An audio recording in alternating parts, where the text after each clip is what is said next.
It's time for the RMAC Minute.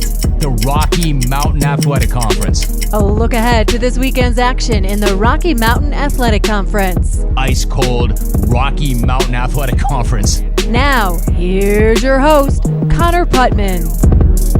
Welcome to Week 15 of the RMAC Minute. I'm Connor Putman. Let's start off with a recap of last week. CSU Pueblo football lost in the quarterfinals to Grand Valley State this past Saturday, ending their national title defense.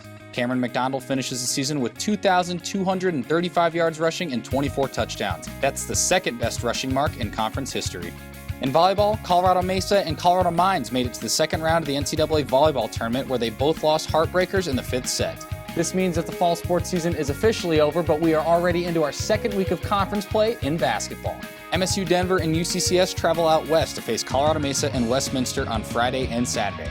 The Roadrunners battle the Griffins on Friday night, as the Mountain Lions will be in Junction. Those matchups will flip-flop on Saturday, with UCCS taking on Westminster and MSU Denver taking on Colorado Mesa. The Griffins men are a perfect 5-0 on the season. Tip-off is at 5:30 for the women and 7:30 for the men on both nights. Next up, we have South Dakota Mines and Black Hills State facing Chadron State and Regis. On Friday night, the Hard Knockers will battle the Rangers, while the Yellow Jackets take on the Eagles. Tip-off is at 5:30 and 7:30.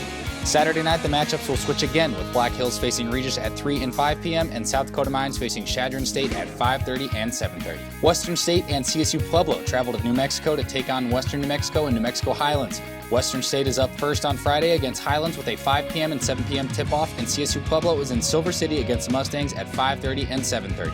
Saturday is a reverse fixture, with the Mountaineers taking on Western New Mexico and CSU Pueblo taking on the Cowboys. Colorado Mines takes on Fort Lewis Friday night at 5:30 and 7:30. These games should be a good one, with only 5 losses between the 4 teams. On the same night, Colorado Christian takes on Adams State in Alamosa with tip-off times of 5:30 and 7:30. On Saturday, the Orediggers take on the Grizzlies, and the Cougars will battle the Skyhawks Saturday. Both of those are also at 5:30 and 7:30. Be sure to check out all of those games on rmacsports.tv. Indoor track and field starts this weekend as well, with a majority of RMAC schools traveling to either Golden for the Alumni Open or to the United States Air Force Academy for the Air Force Holiday Open. That's what's going down this week in the RMAC. As always, I'm Connor Putman.